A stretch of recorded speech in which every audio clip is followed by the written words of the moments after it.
এই প্যানকেকটি যদি একদম ইজি ওয়েতে বানাতে চান তাহলে কিন্তু আমার রেসিপিটি ফলো করতে পারেন। আমি কিন্তু একেবারে সহজ একটা পদ্ধতি দেখাই দেব। আর এর জন্য প্রথমে হচ্ছে আমি 2টা ডিম নিয়ে নেব। আমি হচ্ছে 2টা ডিমের জন্য প্যানকেকের ব্যাটারটা তৈরি করব। যে যতগুলো ইচ্ছা নিতে পারেন, সমস্যা নাই।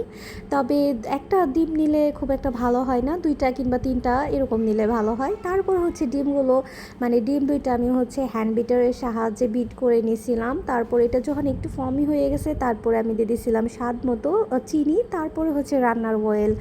আর এখানে হচ্ছে হ্যান্ড বিটার যদি ইলেকট্রিক এটা কারো বাসায় না থাকে, হ্যান্ড উইক্স কিন্তু ইউজ করতে পারেন, সেক্ষেত্রেও কিন্তু সমস্যা নাই। তারপরে আমি হচ্ছে এখানে ময়দার সাথে 1 চা চামচ পরিমাণ বেকিং পাউডার অ্যাড করে দিয়েছিলাম, আর ময়দা দিয়েছিলাম হচ্ছে 1 কাপ পরিমাণ। আর তারপরে হচ্ছে আমি হ্যান্ড উইক্স দিয়ে এটাকে খুব সুন্দরভাবে মিক্সড করে নেব। আর এটা মিক্সড করার সময় একটু আঠালো ভাব চলে আসবে, আর এর জন্য হচ্ছে আমি কিছুটা গুঁড়া দুধ পানি দিয়ে গুলাইয়া রেখে দিয়েছিলাম একটা সাইডে। তো এটা দিয়ে খুব সুন্দরভাবে একটা লিকুইড মানে ব্যাটার তৈরি করতে পারবেন।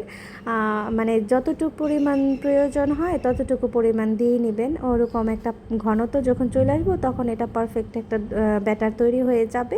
তারপরে হচ্ছে চাইলে বড় সাইজ অথবা আমি যে বানাইছিলাম একটা বড় সাইজে বানাইছিলাম, তারপরে ছোট ছোট কয়েকটা প্যানকেক বানাইছিলাম। এটা কিন্তু অনেক বেশি টেস্টি হয়েছিল, চাইলে কিন্তু এভাবে বানাই নিতে পারেন।